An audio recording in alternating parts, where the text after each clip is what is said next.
Alonso, close the door for me. I'm about to get started. Thanks, buddy. And I'll be out in here in a second. We'll hang out.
Welcome, y'all. Good evening and welcome to the 90 Degree Show. I'm your host, Joe Beard. Happy to be of service for you today. Today is October 12th, 2025, 3:07 on the West Coast, 6:07 on the East Coast. We appreciate all those, whether you listening live or watching the podcast form or listening to podcast form. We always appreciate you looking out for the Marching Podcast. So we on like a roll here on the network. Last month or whenever it was, we met Chris Coleman, and the brother said I went to Tennessee State, so I had him on the show.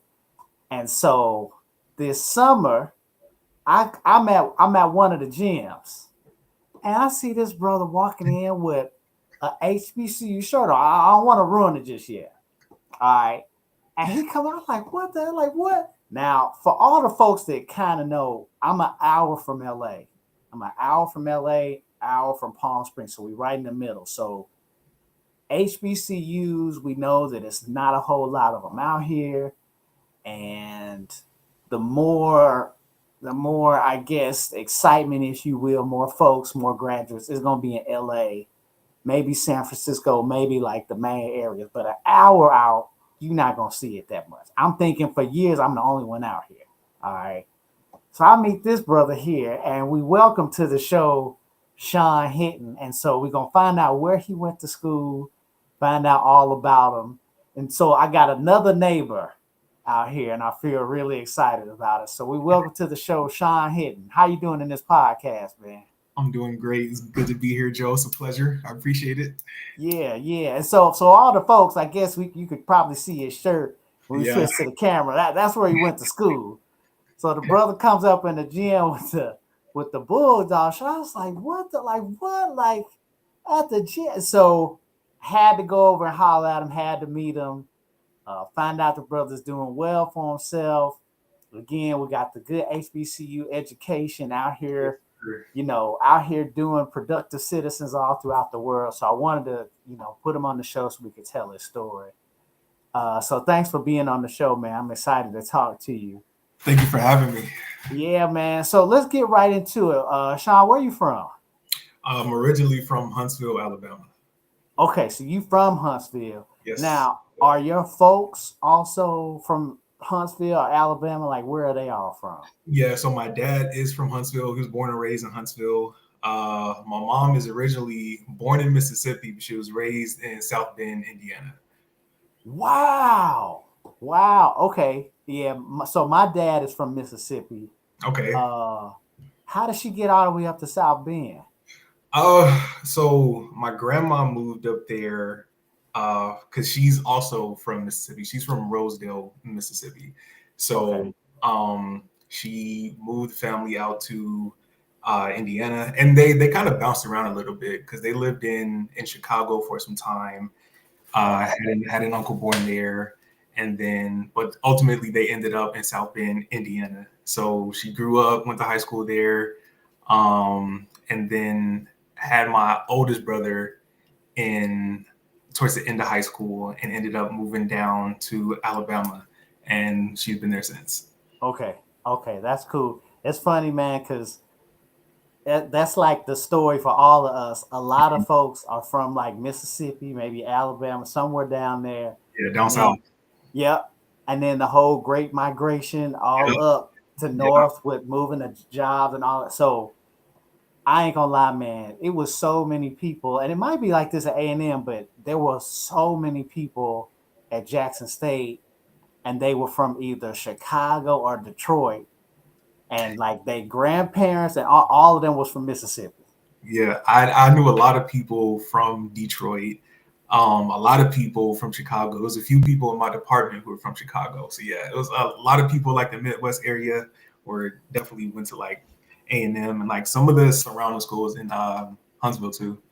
Okay. Okay. That's what's up, man. That's what's up. Okay, so we got a little bit. So your family. So you growing up there. So you had the HBCU experience. What do you remember as your first HBCU experience?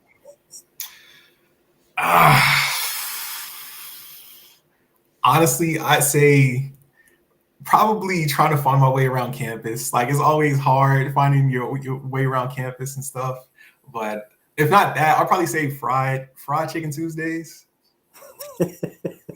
Honestly, I feel like that's one of the peak HBCU experiences, like getting out of class, rushing to the caf to get the fried chicken. Because I know, like for me, I was in STEM, so we had like pretty like hard classes, so we didn't have that much time to get from fried chicken Tuesdays to class. So I honestly be late to class just so I could hit fried chicken Tuesdays.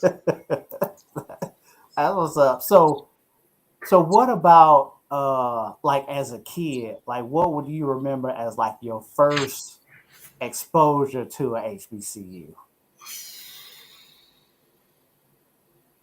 Well, I always knew, since I'm from Huntsville, I always knew that like A&M was one of the colleges in Huntsville. Right. Yeah. I never really saw myself going there because like my dad went there for 2 years, but then I had a great uncle who was like a legend up there. He was back in the day. He like played football, did the whole football thing. But he was also big on education. His name was R. Lester McBride, and that was like probably my first introduction to HBCUs was through him. Okay. And then I wasn't really sure what I wanted to do after college, and I don't know if I'm getting ahead of myself. I mean, well, go for college, and my dad told me to check out A&M, and I've been in Huntsville all my life, so like Right. I was trying to do something different for college. Right, right. Go out of state. I wanted to go to Arizona. I had a lot of family and cousins in Arizona, so I wanted to go to school out there. Oh, okay. But my dad was like, "Yo, just check it out. Check out their program, see what they have to offer." And I was like, "All right, cool." And I went up there.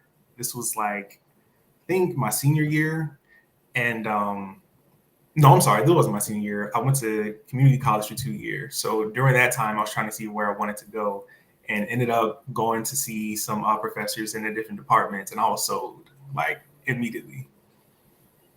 Wow. Okay. So, and you know what? I always ask that for people like down south because you got plenty of exposure, and Mm-hmm. you actually was there in Huntsville. Mm-hmm. So I always wonder how that experience was. I talked to a lot of people that were like, well, maybe from Jackson, and they always said what you said. I'm planning to go away from home, and then something happened, or like some one way or another. But they were glad that they did it. Yeah. You know. So yeah, I always ask that. It's always interested. My dad went to Jackson State. My mom went to Spelman. But I grew up in St. Louis. We didn't have any HBCUs. Mm-hmm.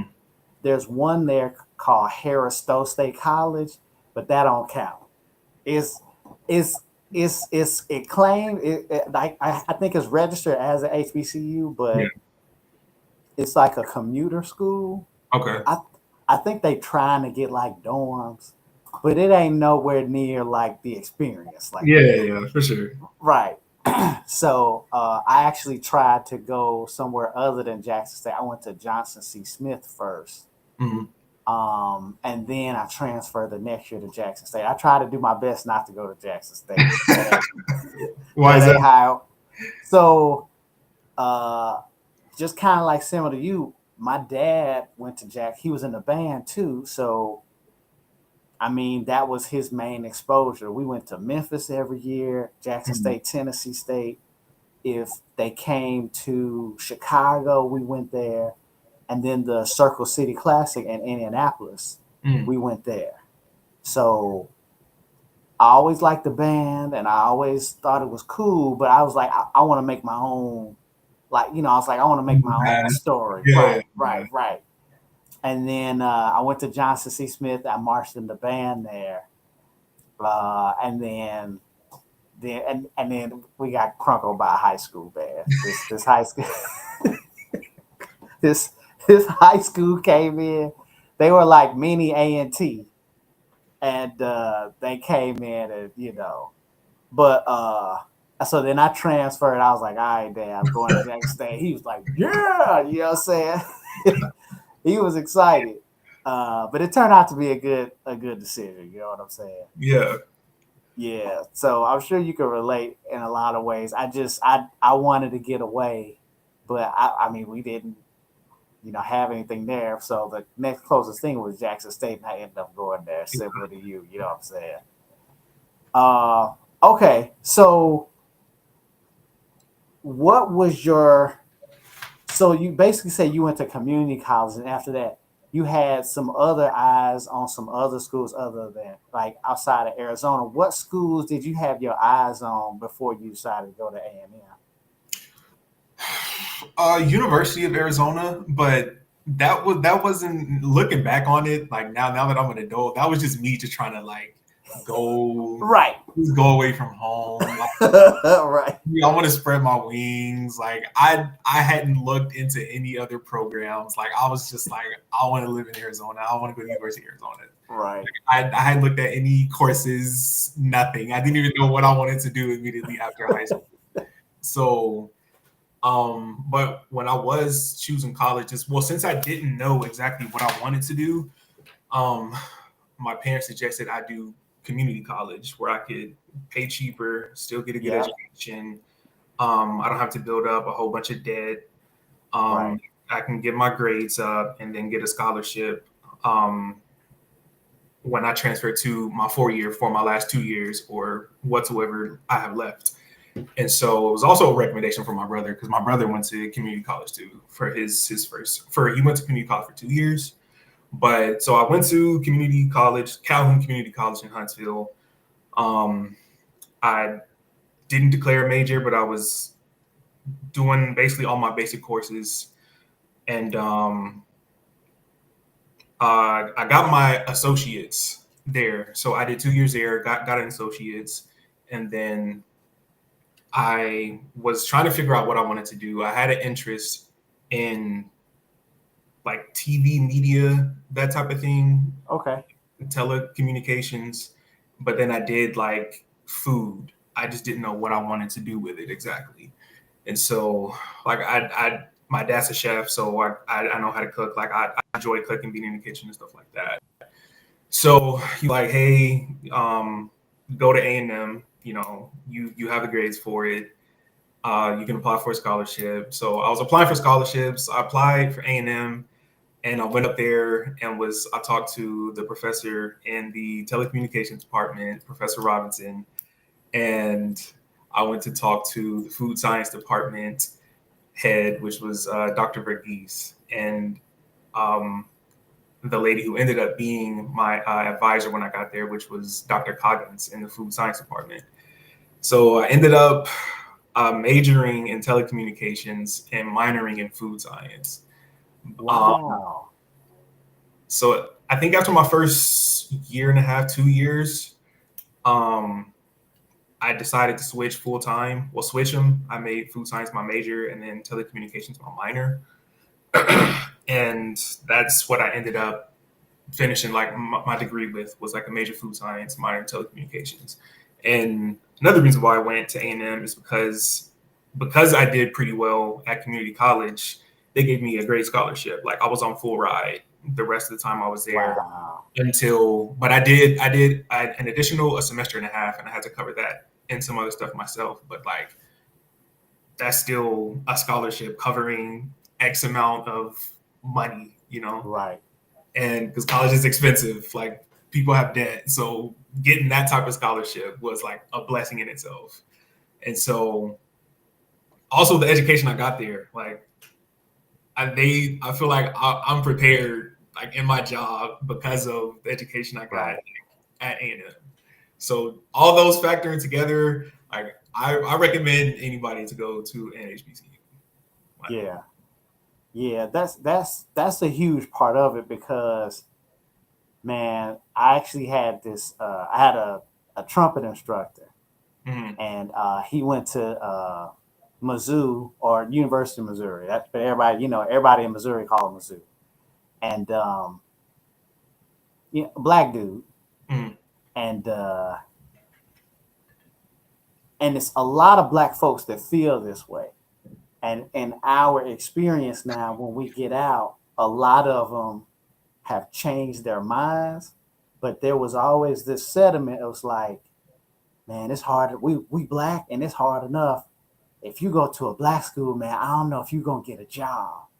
Or like, it's racist folks out there, and they gonna see you. They gonna see that college on your and they gonna throw your resume away. I remember, and I remember he told me, and I was like, damn, really, like damn, because mind you, cause my parents and my whole family went to HBCUs, and then like my parents were well off, so I'm straight. Like, so that was my first time I heard another black person say that.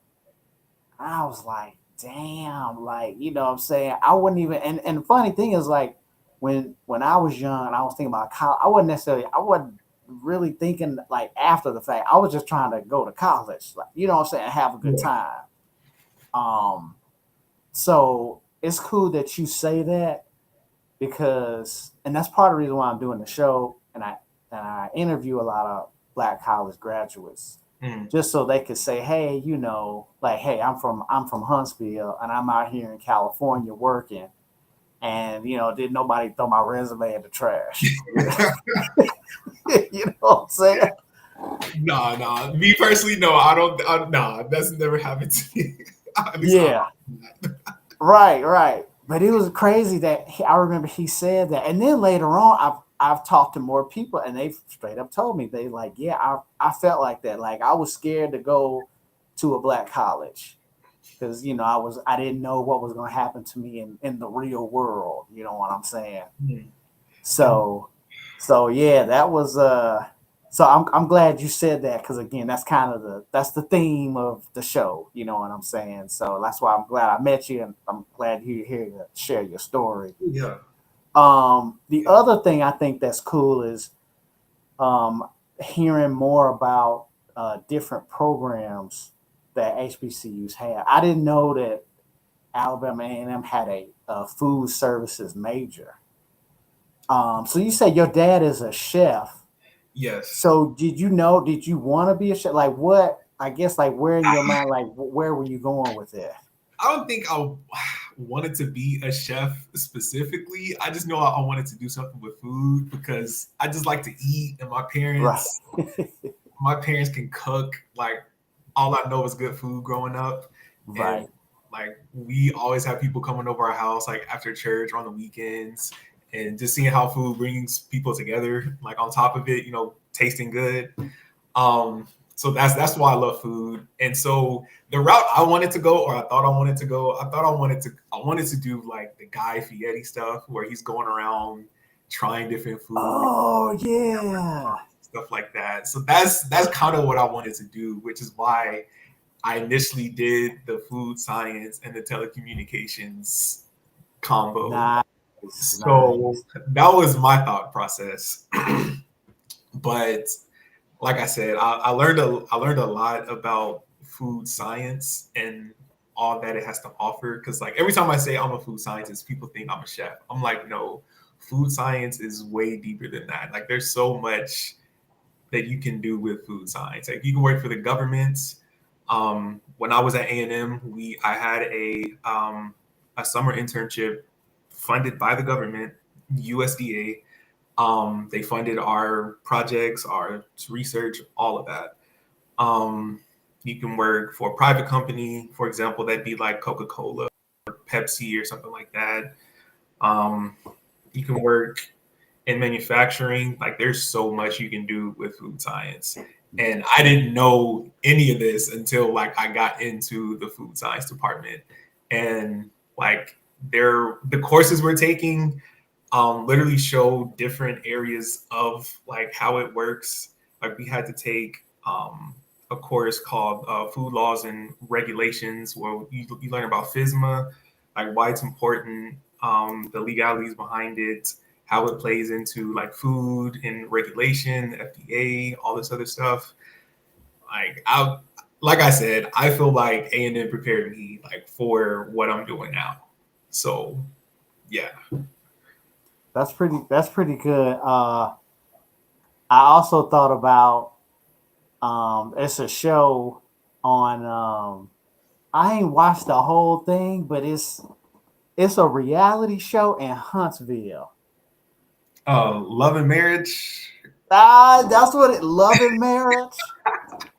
And so I didn't get into the drama. Like, I mean, I ain't gonna lie, I like the drama though. The drama shows. I like those. But I remember there was a time where they were talking about Huntsville and like the connection with the space program. Okay, yeah, yeah. Yeah, I did not know that. Yeah, Um, yeah, Lots of okay. engineers and putting out stuff in the space program coming from A&M.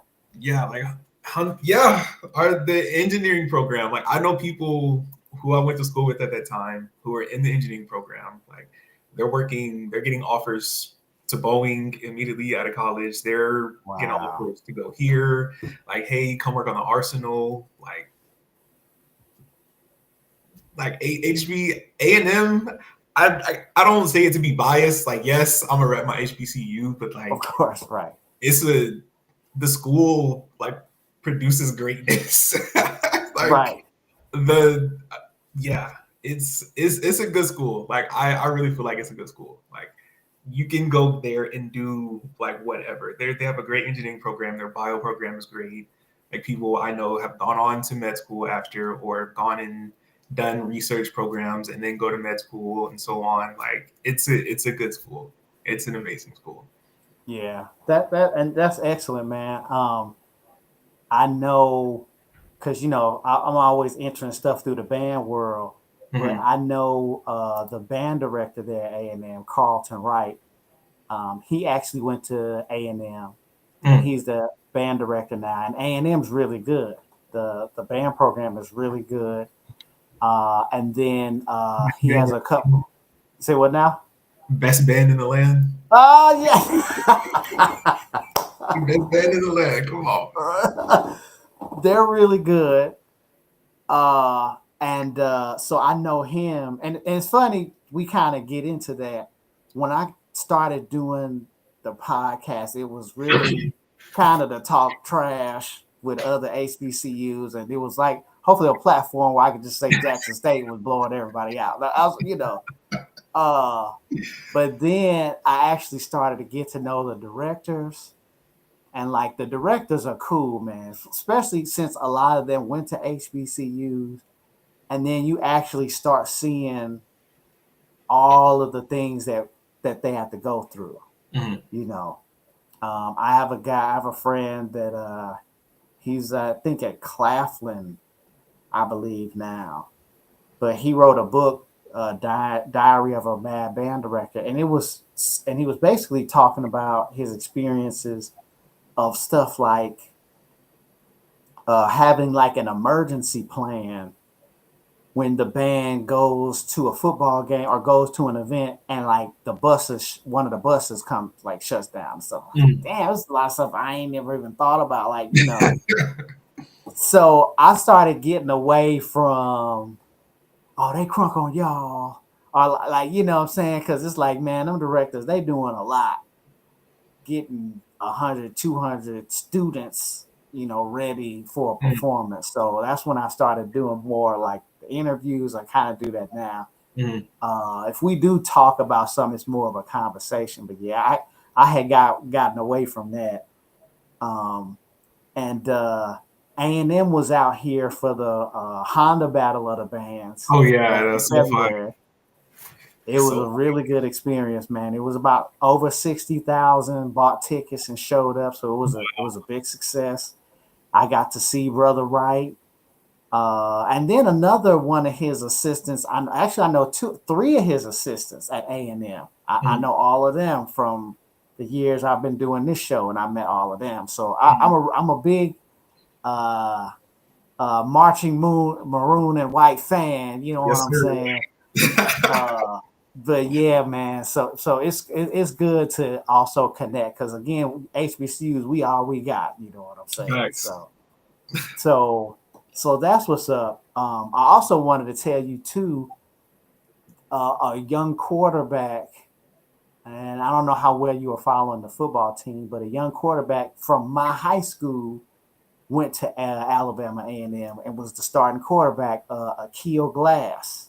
Oh You know yeah, him?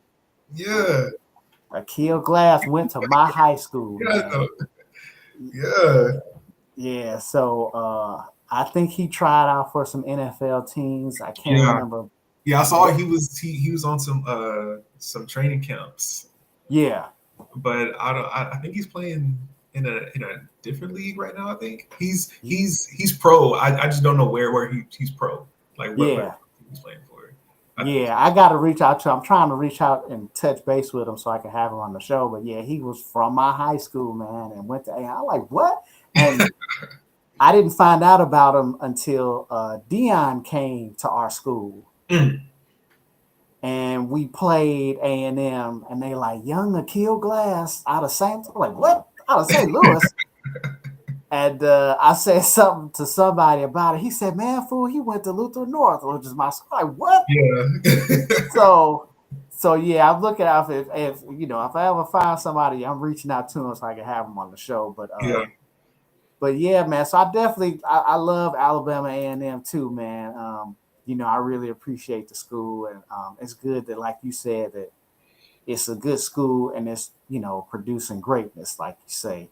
Yes. That's a good thing. So I'm glad you explained what was going on with food services. Um, Food sciences. food science, food Science, yeah. science. Wow. Okay, food science is the major. Okay.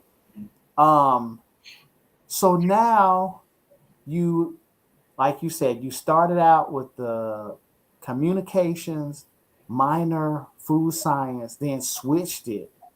When did you finish? Oh, you know what? I gotta go back. Hold on. What was your most memorable experience there at Alabama A&M? Oh gosh. Oh, Right. oh.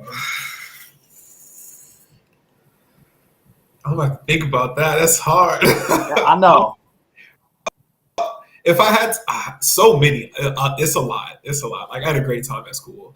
Um, if I had to say overall, I would say living on campus.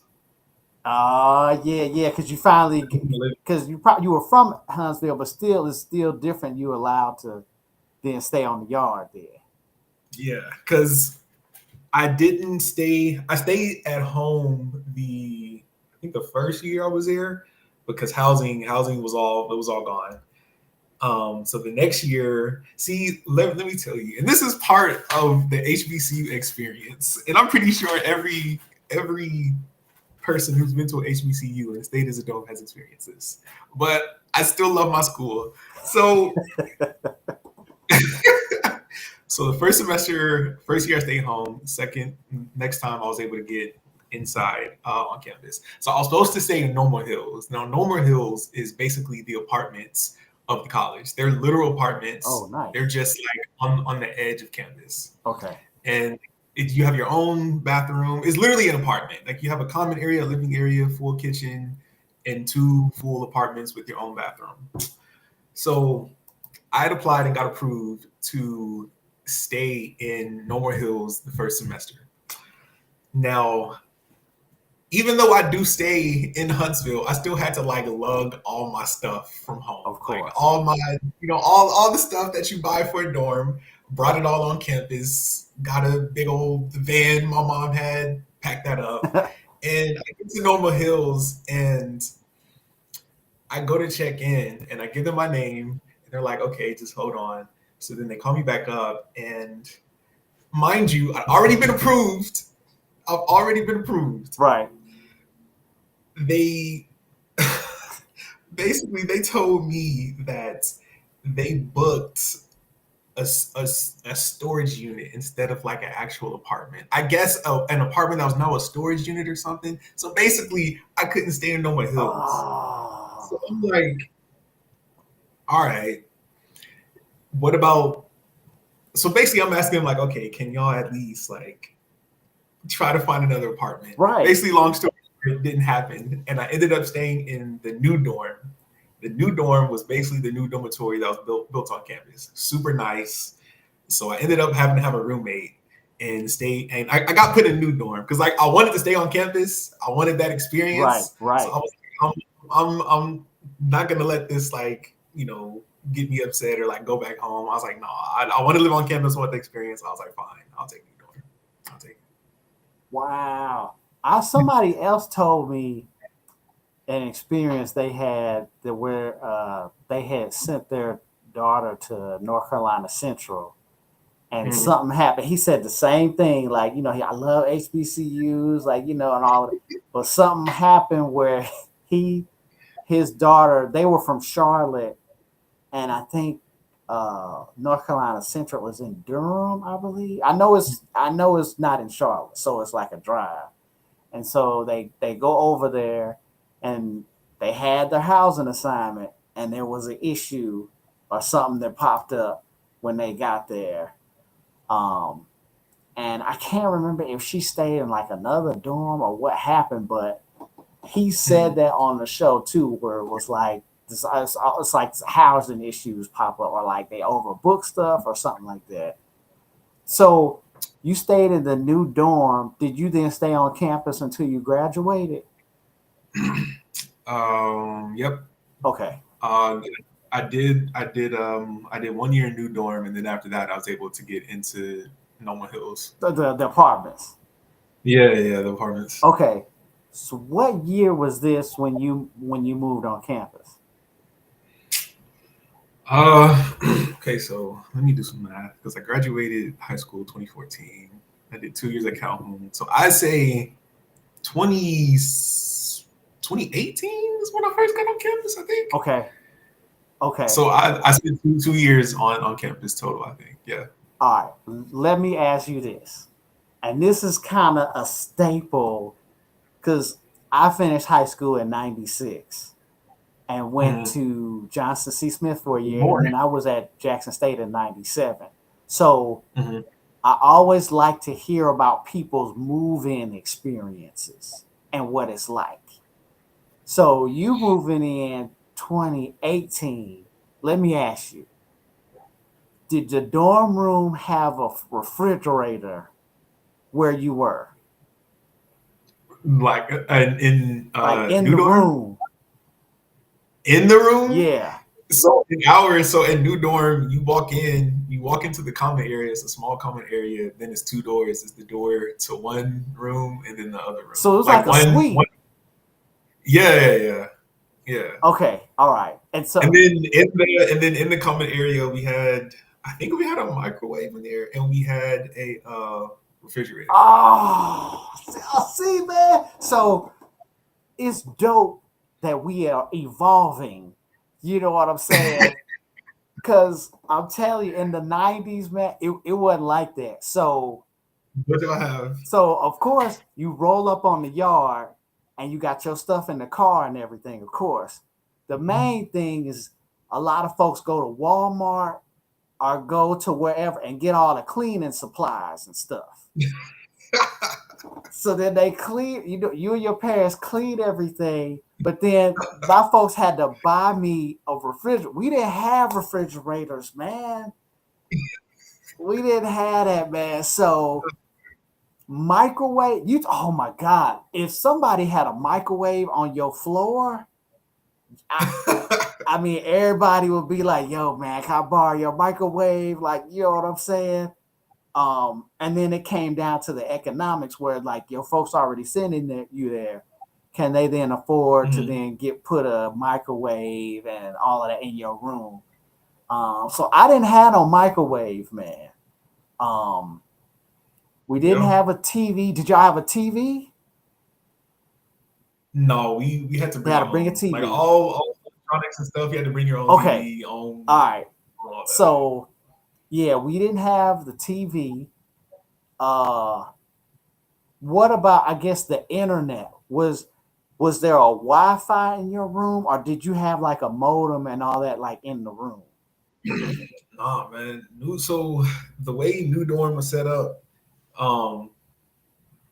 you walk into your suite, you walk into the common area, and then You walk into your room from there, and obviously it's like one big room, so you got one little bed on this side, one little bed on the other side. Then they have two big storage cabinets for us, so we can put stuff in there. You can like hang up stuff. You got some drawers at the bottom, and then we shared the bathroom. Bathroom was the shower, and then I think it was 2 sinks in there. It was two sinks in there. Okay. So that, I mean, that's nice. From what, so I don't know what it's like now at Jackson State, like how they've upgraded, but from what you described, that was the honors dormitory back at Jackson State. Now they've torn it down. There's not an honors dorm there now anymore. But what you described, and you had to have good grades to have that. You had to have at least a 3.25 to apply to get in the honors dorm, and That's it funny. was what you described. The rest of us on the yard, you had your dorm room where you had a key to your room, and it was you and somebody else. Y'all had 2 beds, and then the storage joint like you described with the hangers and the drawer. Yeah, 2 of those. Of course, you had a desk, and that was it. You know what I'm saying? You had to walk down the hall for the bathroom. You shared the bathroom with everybody in the hall. You know what I'm saying? That was the life, man. So it's cool interviewing folks like you now, hearing how it's different. The other thing I ask you is, did you guys have like fast food places on the yard? We had a Subway. Oh, so you had something other than just the cash. We had something. Yeah, we had a Subway. Okay. All right, that's cool. Yeah, we didn't have none of that either. I think they got a Subway at Jackson State now. But yeah, man, when the calf was closed and you were hungry, you had to know somebody with a car.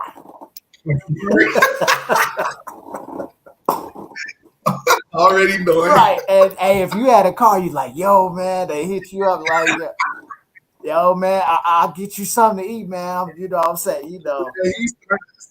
Start charging for it. Right. And it was crazy because we were in the band, so we would go to practice at 6 and we would get out late. You know what I'm saying? And we were hungry because, you know, even though it was late at night, you still was hungry. You know what I'm saying?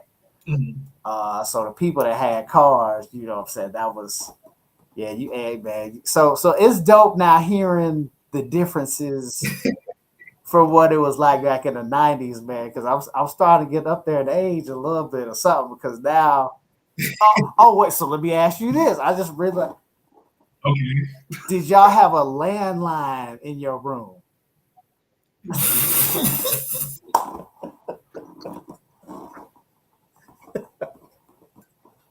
Y'all didn't have no landline, man? No. Not even in the apartment. Right, no, not even the phone jack or nothing like that. No. Yo, man, that's crazy. I mean, but like I said, it's good to hear the evolution. But but nah, bro, you had a landline. There was no cell phones back in the 90s. Not like that, you know. The dopeness was if you had call waiting. Because you could have a landline, you would bring your phone from home, but you then had to go to the communications department and you had to ask for call waiting, yo. You had to do that because you and your roommate splitting one phone. You have to really like that girl. Right. I tried to call you, your line was busy. He's like, damn, word. So you had to call home and be like, yo, man, me and my room, we try to get this call waiting. You know what I'm saying? So that's dope, man. I mean, I had to ask, you know what I'm saying? All right. So When did you finish then A&M? When did I finish? I finished. I think it was fall of 2019. Okay. And then, but I didn't walk until like spring of 2020 because COVID. Oh yeah, yeah. So wow, so you that age too. So was there a like was wow. So the virus hit, you were a senior already? Mm-hmm. Were you Mm-hmm. on campus when all of that happened? Yeah, they shut campus down. They like I What? was there like when it happened, and I was in Norman Hills, and um they were sending out emails like, be prepared, we may send y'all home. And everybody's like, what? Like, they about to shut down school for real? Right, right. Um, so, yeah, they shut campus down. People started moving out of Nova Hills. Parents was coming to campus, packing up apartments, the whole nine. And we had to finish the rest of the semester over Zoom. Okay. Now, did you guys have like Canvas, or did you have like a management system where you like do your We assignments used, and stuff? oh my gosh, I forgot what it was called that quick. It was a Um, Blackboard. Blackboard, yeah. Yeah. Blackboard, yeah. Okay. Yeah. Because I teach. Mhm. I'm an adjunct professor on the side, and so when I first started teaching at 2014, the school I was teaching at, we used Blackboard, Okay, yep. but Like, yeah, but it wasn't. I wasn't as proficient at it because I was mostly face to face. mhm. And then we went switched over to Canvas, and then I maybe like a year and a half, maybe 2 years later, the virus hit, and everybody and their mama was slamming Canvas. All the teachers, because they said, okay, everything's gonna be on Canvas now, and there was a whole lot of teachers that didn't know how to use it. You know, Mm, I had a little bit of a technology background, so the transition for me wasn't that bad, but yeah. now a lot of people use Canvas. Um, and Never used so, Canvas before. okay. Um, and I think that it's new. I think Blackboard has been around longer, I believe. Mhm. Um, okay. So I had to ask that, man. And it's funny to see your reaction about did y'all have a landline? You like, no. That was golden back then, man. All right, so now you walked, and so you getting out of A&M. What was the next thing that happened? Like, where were you deciding to go from there? So after I graduated, I was just like any other college student who didn't have any job offers coming out, applying for jobs. Literally just applying for jobs, like anything. Right. But I was also working as a manager at a bistro. So I was doing that until I found a job. That was going to be my job until I hit on an application or something. So I worked there for about a year. I started off as like just like a regular rotation employee, Uh-huh. and then the head guy, the boss, my boss was like, do you want a manager position? And I was like, yeah, sure. So I just did that until I found a job. And while I was applying, I saw a job that was out here in California, and specifically in Redlands. And I had recently reconnected with a cousin of mine a few years ago, and so I came out here to visit her. Had a great time. Um, I was like, Cali's nice. Right. So I was just applying. I was applying for jobs everywhere. I was applying for jobs like in Huntsville, for ones that I could find. And I noticed that California had a lot of jobs in my field that were open. Mm. And so I just started sending out applications out here, and I hit on the job in Redlands, which was for a company called Trilabs Manufacturing. And I'd actually, don't know if I I asked my cousin if I could use her address for my resumes, Yeah. just so I can increase my chances. So I threw I threw her address on there, and I got a call back like a few days later, and they asked me, they're like, "Can you be out here by like Wednesday for a interview?" Wow. I was like, sure. Was like, Dad, Mom, I need to get to California. Right. So so I told my cousin, I asked my aunt if I could come out and stay with them while I waited for my interview. She was like, yeah, sure. So I came out, did the interview, and got the offer like the next week. And told my manager, I was like, I'm out of here. Yeah. And I've been here since. So you walked 2020. You worked the Mhm. first job at the bistro 2020 to 2021. You say you were there about a year or something? I say about, yeah, from like 2021 to 2022. Okay, all right. I mean, 2019 to 2020. Okay. And then you got the job offer here and did the interview in 2023 or 2022.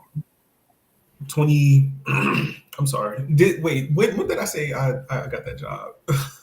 Yeah, that's what I thought you said. Okay, so I finished school in 2020, worked for like 2020, 2021 at the bistro, Right. got the interview call, and then um got out here in 2020. Okay.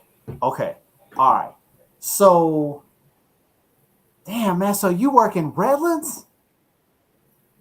Not anymore. I'm working in Riverside now because that company that I was working for in Redlands, they decided to move to Colorado, and I didn't want to move to Colorado, so Oh, okay. I started applying while they were in transitioning to moving to Colorado, and I found the job that I have now in Riverside. Nice. So you wanted to, so you basically wanted to stay.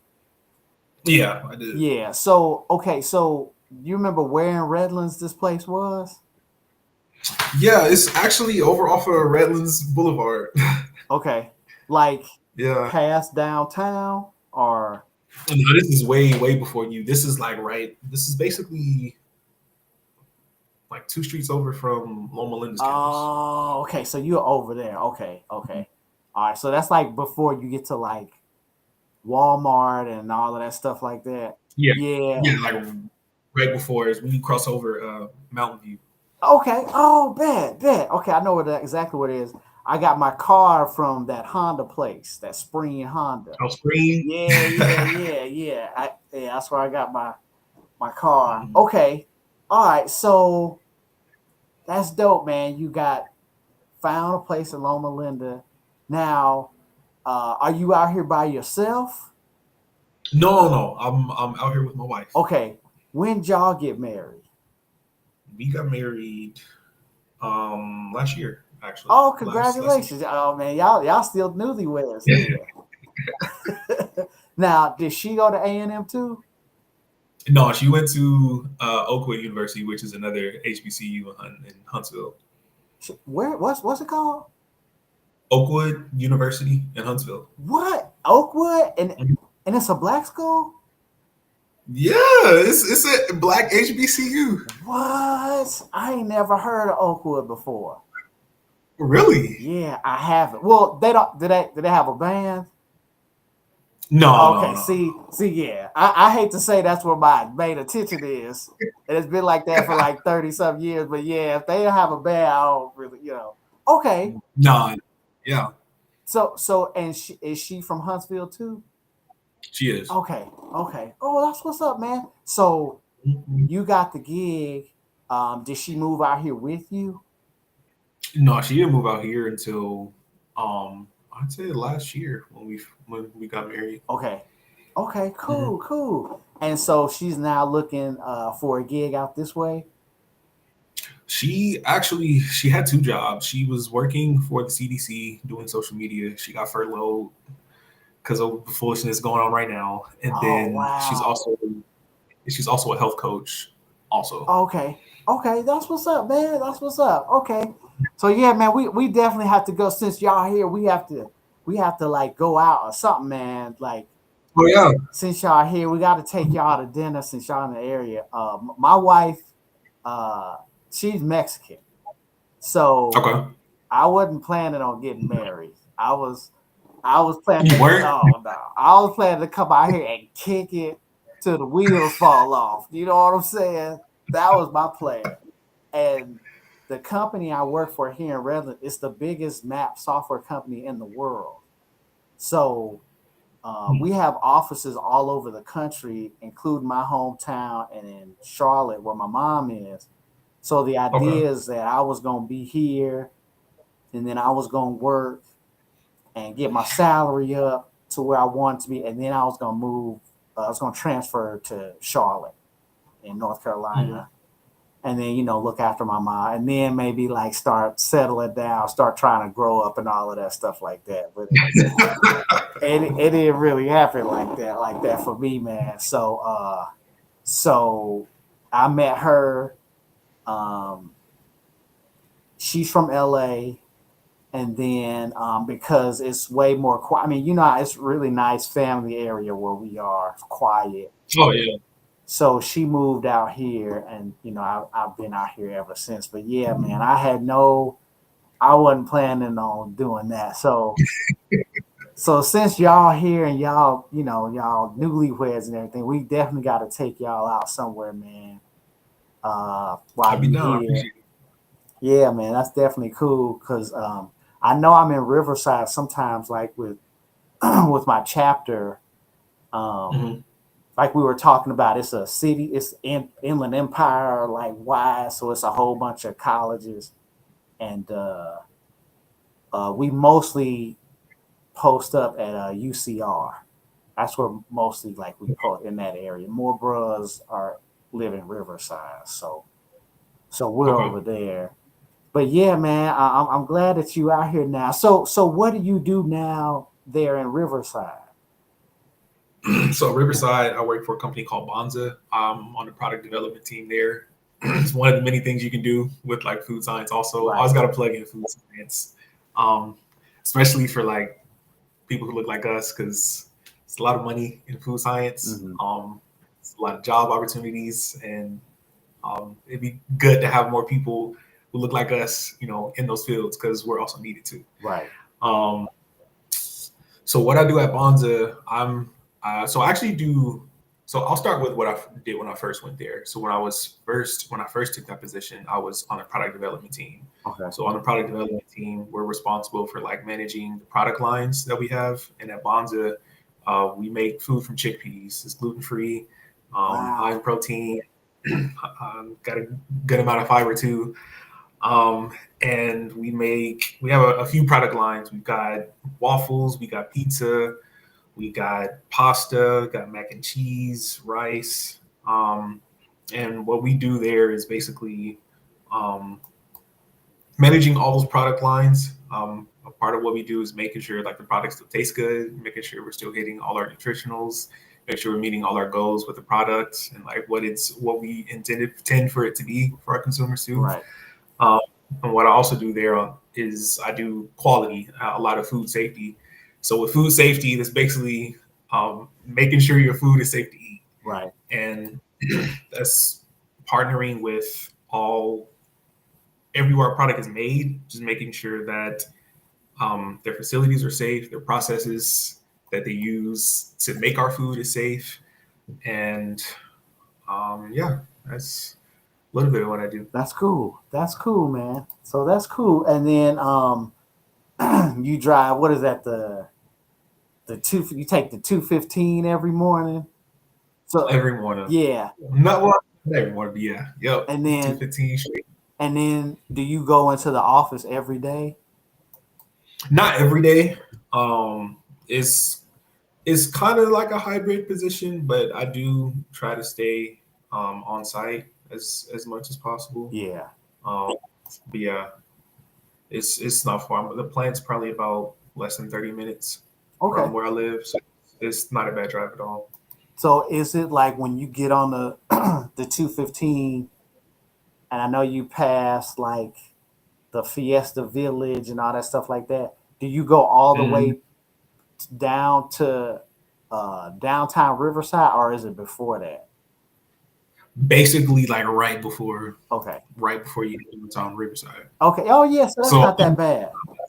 Yeah. Because like once you start getting into downtown, past downtown, that's when the traffic, and I'm like, nah, I'm right before all of that. Okay, that's good. That's good because it gets bad, and then when it turns into the 91, it's like real bad.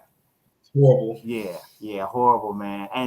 And since you know like about like where we are, where we live as far as like the housing and how expensive it is here, a lot of people buy homes in that Corona area. And they said that, and what I'm learning, because you know, some of the stuff with like regional planning and all of that, when there's not a lot of like outlets to get out and go, they said the housing is cheaper in that area. So a lot of people buy homes in Corona, but the 91 is the only thing that they can take to like leave Corona. And 91 is really bad. And then I'm sure you know the other one is like Victorville and Hesperia. If you go up there, it's a little bit more affordable, but the only thing up there is like the Cajon Pass, and that gets really bad too. Yeah, I don't usually have to go that way, thankfully. Right. So. Right. Well, that's what's up, man. So, man, it's been a real pleasure talking to you, man. I'm glad you're here. I got your information, so we definitely have to do something so you feel more at home and stuff like that. Like I said, I just met a guy who went to Tennessee State, and he lives here in town. And then he told me there's some other dude here in Redlands that went to Howard. I'm like, what? Are you sure? I think he said Howard. I think he said he's a lawyer. Or I can't remember what he said. I just know that I thought I was the only HBCU graduate in this whole area for like years, and I met the two of y'all almost 19 some years after I got out here. So so that's we hear that. Yeah, and I'm happy about it. So definitely, man, let's hook up and make sure so y'all can get acclimated with everything going on. Especially, man, hey man, I ain't trying to put no clock on y'all, but y'all have some kids, man. You know what I'm saying? That's y'all. Hey man, we are here to help you out. You know what I'm saying? All right, now, hey, you say that now. Hey, when I send the bill, I keep that same energy when I send the bill. Now. Trust me, I understand. I know what it's like, man. Like I said, my wife, she's from LA, so her in-laws are out there, but it's still that hour drive. You know what I'm saying? So even still, it's hard. So ever since probably some years now, my mother-in-law has moved out this way. She lives in Redlands now. But the kids are getting older, and so they're starting to kind of fend for themselves a little bit. So it's not as bad. But when that all starts, man, I know how to like finding the daycare and all, man. I went through all that on my own, man. You know what I'm saying? So I'm glad I'm here to help you, man. I appreciate it. No problem. So we get to the end of the interview, and like I said, it's been really good to talk to you. I learned something about food science, which is really super dope. Good thing.